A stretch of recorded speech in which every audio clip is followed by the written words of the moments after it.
Muy buenas tardes, Bernardo. ¿Qué tal estás? Muchas gracias, Jordi, por invitarme. Hoy hablamos con alguien que lleva años anticipando el futuro de las organizaciones. Bernardo Crespo es referencia en transformación digital, en el aprendizaje ejecutivo y en el humanismo tecnológico.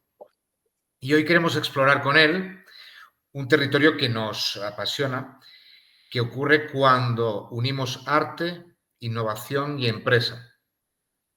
cómo podemos formar, cómo podemos formar a los profesionales del futuro desde una mirada híbrida que el mercado ya está empezando a exigir. Bernardo, muchísimas gracias por estar aquí y vayamos al futuro del talento. Sí, sin más, nos lanzamos al futuro del talento. Venga, te lanzo la Hey, primera pregunta, Bernardo. venga, vamos. ¿Qué competencias están empezando a ser decisivas ahora mismo y que las organizaciones aún no están viendo? Fíjate, antes de responderte a la primera competencia, me gustaría generar el marco para entender las competencias necesarias. Y el marco que envuelve absolutamente todo es la colaboración humano-máquina. Entonces, no habíamos pensado nunca este espacio de colaboración necesario entre inteligencia artificial y humanos, que es lo que marca absolutamente el set de competencias y el set de habilidades y el set de actitudes que deberían tener los humanos en este nuevo contexto. Entonces, si entendemos que esto es un set, es un marco de colaboración humano-máquina, las competencias aparecen son completamente inesperadas, ¿no? Todos hemos oído hablar de la necesidad de desarrollo de la creatividad, ¿vale? La creatividad como una competencia básica, el pensamiento creativo como una competencia básica, pero aparecen otras competencias que son enormemente valiosas, ¿no? Como puede ser la capacidad para poder unir diferentes espacios. Ahí mezclamos un poco de creatividad, pero al mismo tiempo mezclamos la habilidad de hibridar y generar conexión entre territorios aparentemente no conectados, como es el aprendizaje multidisciplinar, porque realmente es ahí donde vamos a obtener gran parte del valor que podemos sacar de la colaboración humano-máquina. Y yo creo que hay que entender a la máquina, hay que entender a la inteligencia artificial, hay que tener nociones básicas de pensamiento analítico y alfabetización tecnológica, entender cómo funciona una solución, un gran modelo de lenguaje natural o cómo una solución autónoma de inteligencia artificial funciona y toma decisiones, pero hay otras habilidades que surgen que son tremendamente necesarias, que no tienen que ver tanto con la preparación del humano para este nuevo entorno, tanto como la necesidad de que el humano tenga criterio para diferenciar cuándo va a dejar a la máquina actuar y cuándo no va a dejar a la máquina actuar. Con lo cual, esa visión obligatoria de cómo ordenamos este nuevo mundo y hacia dónde permitimos que la máquina tome decisiones se convierte en uno de los momentos necesarios. Entonces, en ese sentido, no quiero hablar de filosofía ni quiero hablar de ética aplicada a la inteligencia artificial, no quiero hablar de pensamiento ético ni de filosofía, pero sí es cierto que necesitamos cada vez más humanos de diversos background profesionales y diversos background de pensamiento, y todos desde su espacio, definir cómo va a ser ese espacio productivo de colaboración humano-máquina. Y está invitado todo el mundo. No vale decir solo valen técnicos que hayan aprendido estas habilidades. Yo creo que cuando más diverso sea el campo de actuación y de discusión de cómo vamos a definir el entorno de colaboración humano-máquina, mejor. ¿Y tú crees que están entrando con fuerza en el lenguaje empresarial las habilidades como lo que tú comentas, ¿no? La creatividad, la improvisación, la gestión del error, que son, por citar tres de ellas, que son tan propias de las artes escénicas? Yo creo sinceramente que la creatividad hace mucho tiempo que está instalada. Lo que pasa es que no saben cómo moverla. Yo creo que el pensamiento crítico es emergente, no estaba antes y esto sí aparece. Y yo creo que la tolerancia al error, la resiliencia, que son típicas de las artes escénicas, estaban pululando en algún momento, pero ahora parece que ocupan o tienen un punto de criticidad más alto. Pero el problema es que una cosa es que en una conversación con directores de talento o con responsables de reclutamiento salgan estas palabras, y otra cosa es la vuelta al día a día, porque en la vuelta al día a día vuelven otra vez a recibir los pedidos de los mismos perfiles históricos y vuelven a tener del histórico y vuelven a hacer el ejercicio de buscar talento basado en posiciones, en puestos de trabajo tradicionales, con lo cual vuelves a matar la posible creatividad que quisieras inocular dentro de la organización. Yo creo que entre el nice to have y la realidad como es, existe un gap que todavía no se cubre. Ya. Y tú hablas en tus... Pero hay una buena noticia, y es que creo que el orden de magnitud y la velocidad del cambio que introduce la colaboración humano-máquina en una era de agentes autónomos hace que sea no negociable incorporar estos aspectos ya. No mañana, ya. Yo creo que Ya. los responsables de talento ven de forma obligatoria empezar a transicionar de una estructura tradicional de gestión del talento basado en ocupar y rellenar puestos de trabajo a una gestión por habilidades que deviene urgente, cuando menos. Ya, ya, ya. En tus programas, Bernardo, hablas de liderar sin control total. En una orquesta, eso es el día a día. ¿Qué puede aprender una empresa de una orquesta de primerísimo nivel? Bueno, básicamente no es el primero ni el último pensador en materia de transformación digital que utiliza la metáfora de la orquesta para orquestar los procesos de transformación digital.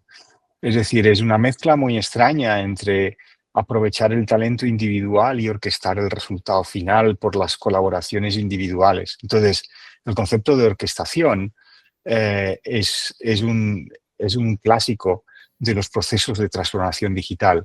De hecho, hay un libro que te prometo como referencia al final de esta conversación que te compartiré, que está referido 100% a la analogía entre transformar una compañía y dirigir una orquesta. Por lo cual, este concepto no es algo que saquemos de la chistera en esta conversación, es algo que lleva primando mucho tiempo. La analogía está ahí y en el fondo el gran reto que tienen las compañías en sus procesos de transformación es que les toca orquestar un cambio. ¿Qué significa orquestar un cambio? Liderar por contexto, cuando no por microgestión. Se trata, un director de orquesta no puede decirle a todos y cada uno de los participantes en la orquesta cómo tiene que tocar su instrumento, sino Claro, sería una básicamente locura. fijar una visión, una estrella del norte y hacer que cada uno de ellos ponga su talento al servicio de una entidad superior. Entonces, en tu opinión, ¿crees que las empresas o las organizaciones empresariales empiezan a entender que el arte no es solo una inspiración, sino un marco de experimentación? No lo creo. Siéndote honesto, creo que deberían entenderlo aún más. Y yo creo que hace poco, hace poco recuperaba una cita de estas, no sé, cada uno tiene sus fetiches, ¿no? Uno de mis fetiches es que yo guardo citas en, en una nota en el móvil, en iOS, pues guardo citas. Y hay una cita de un tipo que se llama Nathan Myhrvold que dice: la especialización viene con un coste, y es que cada vez sabemos más y más sobre cada vez menos y menos hasta que lo sabemos todo sobre nada. Entonces, aunque la cita es un poco es simpática y la verdad es que engancha emocionalmente, detrás esconde una cosa. Yo creo que las corporaciones están tan centradas en su vertical, tan centradas en su industria, tan centradas en su función cada uno de los decisores, que olvidan ese trabajo de polinización cruzada que supone el poder habitar entre diferentes territorios y buscar aprendizajes cruzados. Esto que te planteaba como una habilidad necesaria, fruto de los entornos colaboración humano-máquina, que es el aprendizaje multidisciplinar, será más valioso en tanto en cuanto la inteligencia artificial empieza a sustituir más puestos de trabajo. Me parece que es un impuesto injusto que tengamos que pagar esto, ¿vale? Que es la sustitución progresiva de diferentes funciones por la inteligencia artificial, pero justo en el momento en el que eso ocurra, vamos a descubrir el valor de las personas, de los polímatas y el valor de las personas que hayan desarrollado ese pensamiento multidisciplinar, que sean capaces de conectar la belleza de una pieza clásica con los aprendizajes que trae consigo a la hora de orquestar un equipo de trabajo. Y esa visión que junta el arte con la cultura de las empresas y con la estrategia empresarial, yo creo que es una capacidad y una competencia a cultivar que va a ser cada vez más demandada, aunque a priori no se perciba como tal. Hace ya 7 años que te conocí, Bernardo, y te conocí en una conferencia que precisamente ya empezaba a hablar sobre eso, ¿no? Que cuáles eran las profesiones o qué profesiones seguirían existiendo dentro de unos años. Eso ya lo comentabas tú en 2017 y ya mostrabas estudios en torno a ello. Yo creo que eso da mucho margen para alguien que trabaja y que estudia, que se forma en el mundo del arte, ¿no? Fíjate, cuando empezamos a hablar por primera vez ya hace 7 años de esto, que fue cuando nos conocimos, lo que avanzábamos es que las profesiones y los puestos de trabajo tales como conocemos van a tener que evolucionar. Esto es lógico y es una deriva natural. En el fondo, una profesión o un puesto de trabajo no es otra cosa que un agregado de tareas. Pero si realmente entendemos lo que hay detrás de una profesión, es el cumplimiento de un objetivo, no tanto como el agregado de tareas. Entonces, las profesiones tal y como las conocemos, básicamente aparecen y desaparecen porque las tareas son alteradas. Lo que antes teníamos que hacer de forma manual, ahora se puede hacer de forma automática. Ahora, desde aquella conversación, si quieres, del 2017 hasta ahora, y han pasado unos cuantos años, casi una década, lo que ha ocurrido es la aceleración de la inteligencia artificial como motor de cambio y transformación de las compañías. Es una tecnología cuya velocidad y cuyo orden de magnitud altera por completo la generación de competencias y la resolución de problemas en las compañías. Entonces, de buenas a primeras nos han dado mucho más acceso a conocimiento, requiere de nosotros el pensamiento crítico para poder utilizarlo correctamente, pero al mismo tiempo estamos en un contexto en el cual la inteligencia artificial ha permitido que podamos hacer acopio, si quieres, de tareas que antes eran necesariamente resueltas por varios humanos, ya realmente no necesitamos a esos humanos nada más que en el proceso de validación. Entonces, el discurso del 2017 sigue estando vigente, solo que ahora vamos a llamarle la capacidad catalizadora que trae consigo la inteligencia artificial es de un orden de magnitud muy superior a la conversación que pudimos tener hace 8 años. Es increíble. Y me gustaría entrar ahora en un bloque del que hemos estado hablando últimamente, que es la automatización, la inteligencia artificial y el sector cultural. Es básicamente dónde estamos, qué errores repetimos y qué viene ahora, ¿no? Eh, ¿qué oportunidades abre la automatización, por ejemplo, para liberar al talento artístico y técnico de tareas que llevan mucho tiempo y que en organizaciones donde los recursos son escasos, pues puede favorecer a dedicar ese tiempo a otro tipo de tareas? Vamos a ver, en cualquier sector, estamos en el sector cultural, pero en cualquier sector el porcentaje de automatización es inimaginable. Es inimaginable. Es decir, lo que hoy por hoy puede hacer la inteligencia artificial, junto con soluciones de automatización, la generación de diferentes agentes autónomos, trae consigo la alteración completa de los procesos de trabajo en cualquier sector. Yo creo que lo más importante para poder entender la dimensión del cambio es simplemente abrir la puerta, dejar que alguien externo entre y te cuente cómo cambia, ¿vale? Pero desde la síntesis, desde el resumen, desde la composición, desde la capacidad creativa, todo eso, esto puede ser aumentado con inteligencia artificial. Eh, no es en sí la inteligencia artificial el único componente de la ecuación. Estoy diciendo aumentar, estoy diciendo este, podemos jugar, si quieres, a dos derivas, ¿no? En cualquier puesto de trabajo hay una deriva de automatización y una deriva de aumentación, ¿vale? Yo sé que esta es una palabra que se parece rara, pero prometo que está en la RAE, ¿vale? Que es la capacidad para aumentar las capacidades, la capacidad para aumentar la disposición de algo. Entonces, entender que tu puesto de trabajo va a tener una serie de tareas que se van a caer porque las va a hacer una máquina. Entender que tu puesto de trabajo va a tener una serie de tareas que son esenciales, consérvalas, porque ahí está la esencia como ser humano. Entender que hay una serie de tareas que pueden ser básicamente reinventadas, porque al ser aumentadas con inteligencia artificial, puede ser más eficaz o al mismo tiempo pueden ganar en profundidad o pueden ganar en alcance. Y luego al mismo tiempo entender que aparecen nuevas tareas que antes no podías imaginar ni podías llegar a hacer, que sí puedes hacer. Es un reto para cualquier profesional el juntar estos cuatro vectores. El otro día cuando estuvimos hablando tú y yo sobre este tema, ¿no? De la automatización del flujo de procesos, mencionaste en un momento de la conversación lo de crear un asistente virtual, ¿no? Para el director musical, para el director titular. ¿Cómo visualizas ese asistente virtual del Yo director creo, titular de una orquesta?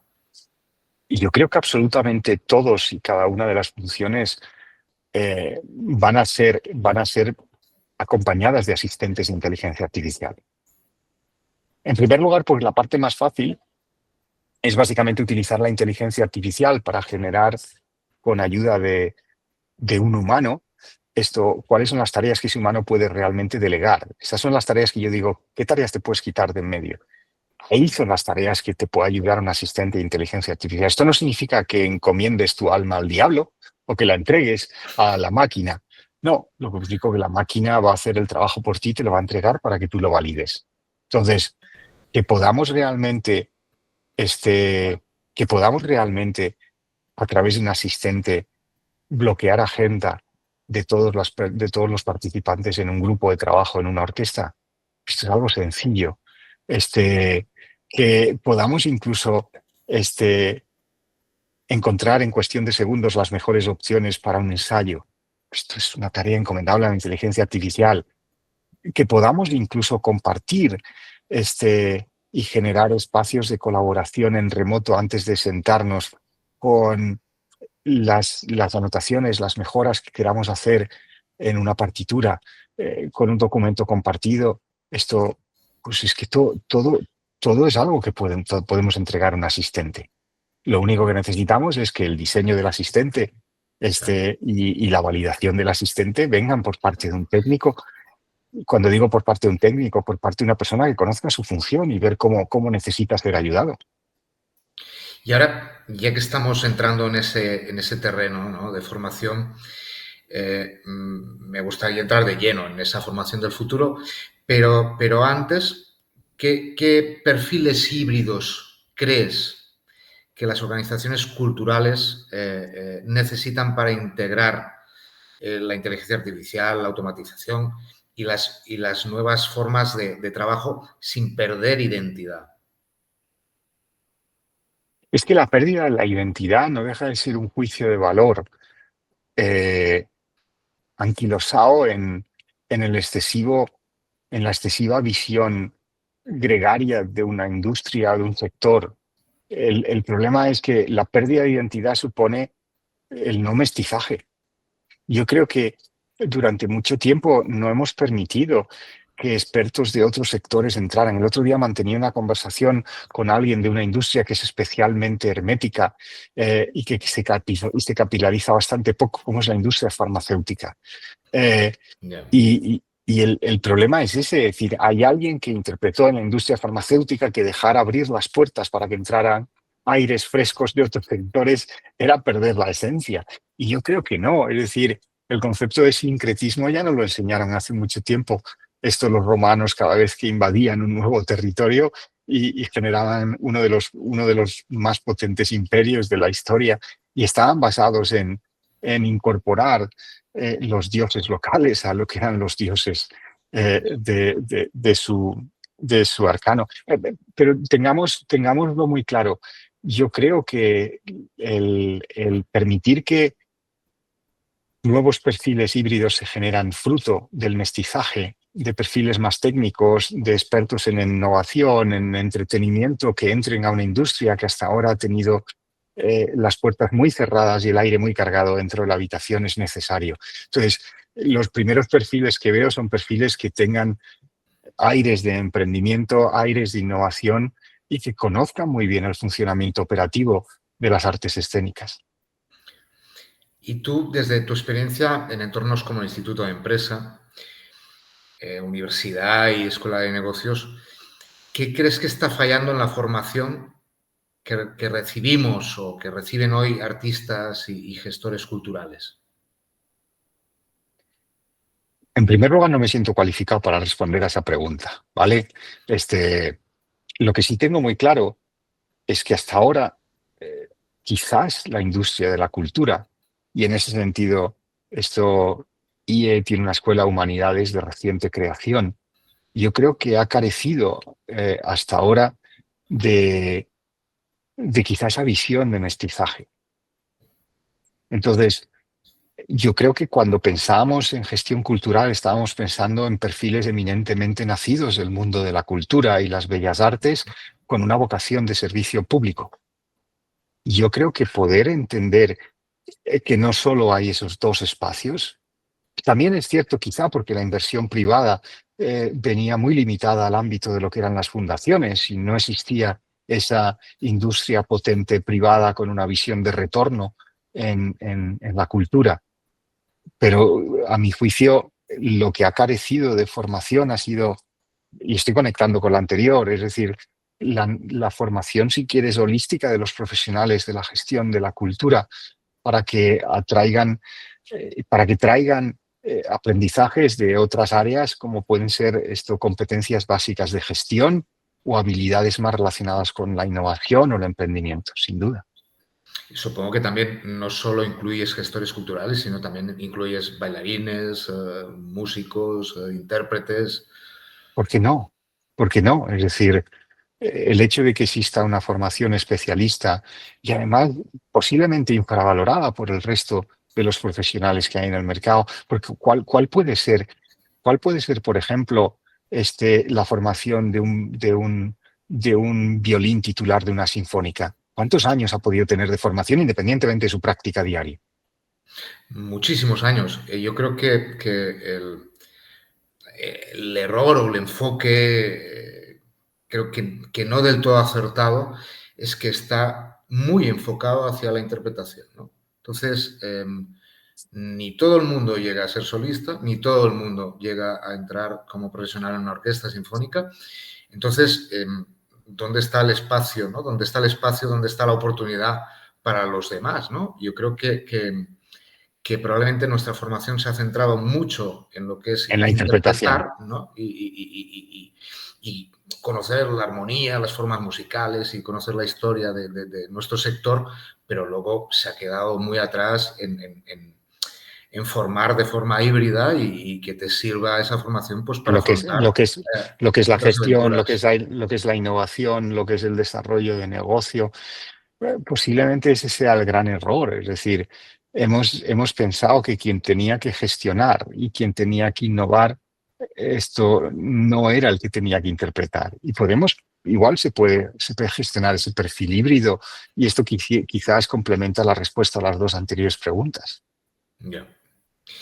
Y entonces, ¿qué crees que el joven, ¿no? El joven que se está formando como intérprete, como músico o como artista, como bailarín, ¿qué es lo que crees que debe hacer para no quedarse un poco rezagado en un futuro cercano? Bueno, en primer lugar, quizá la aparición de referentes. Y esta es la parte que necesita, es decir, que pueda tener referencias que vayan más allá de la interpretación. Y esto, si quieres, esto conecta con la anterior conversación. Si los perfiles que hay, si los arquetipos de éxito que hay unidos están basados única y exclusivamente en el éxito interpretativo, no va a haber referentes de éxito más allá de los que hay en el ámbito interpretativo, con lo cual Ese es quizá el círculo vicioso donde se queda anclado, en concreto en lo que es en lo que es el ámbito de la música, aplicable a todas las artes escénicas. Si solamente hay modelos de éxito y arquetipos de éxito unidos al espacio interpretativo, no vamos a conseguir, no vamos a conseguir otro tipo de referentes, ni vamos a tener como otro tipo de ideales de formación para esa persona. Yo creo que las artes escénicas tienen un alto componente vocacional, pero quizá lo que hay que unirle son casos de éxito para generar otros referentes y otros modelos de éxito observables que ilustren, que inspiren a todos aquellos jóvenes que entren a las artes escénicas, para saber que hay algo más allá del espacio interpretativo. Yo creo que si algo queda claro, escuchándote hoy en la entrevista, es que el futuro está en esa zona mixta, ¿no? Donde la creatividad, donde la tecnología, donde el liderazgo, la experimentación son elementos importantísimos. Y ya hace años que hablamos de esto, Bernardo, pero yo creo que sin duda el camino va por ahí y en ese mestizaje, ¿no? Mestizaje que hablabas antes. Yo tengo muy claro que en la ventana de oportunidad que abre el acceso al conocimiento a través de la inteligencia artificial va a generar nuevos espacios que hasta ahora estaban como muy cerrados, como muy limitados, como muy restringidos, única y exclusivamente a perfiles técnicos que sabían codificar.